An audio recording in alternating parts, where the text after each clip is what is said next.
No matter how early your morning starts. We're already up. Shirley Nalicott and Mike Marsa with breaking news. Sam Champion and Brittany Bell with AccuWeather. Heather O'Rourke with commuter alerts. Eyewitness News this morning. Let's do this. Tomorrow starting at 4:30 a.m.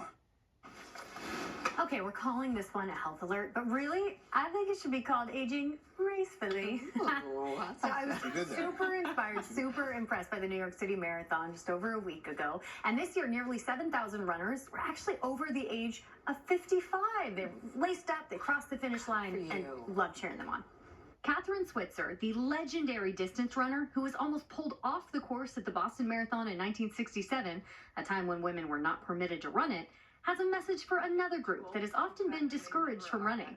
You're never too old and never too slow to move. According to a study released by Running USA, the average age of participants in running events increased from 2015 to 2022, with more runners lacing up in their 60s, 70s, and even 80s to run long distances, including marathons. They're saying, I want to live better, I want to live stronger, I want to feel good.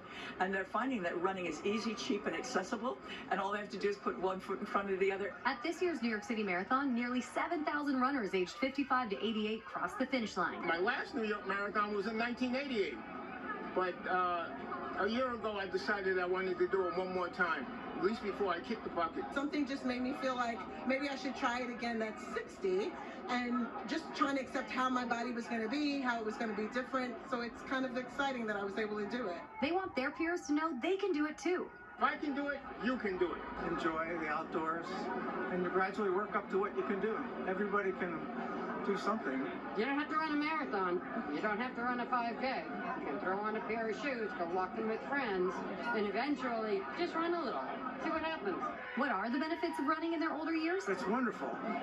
It's like a slice of life. It makes me feel as if I can achieve almost anything. I get to know that I can do hard things.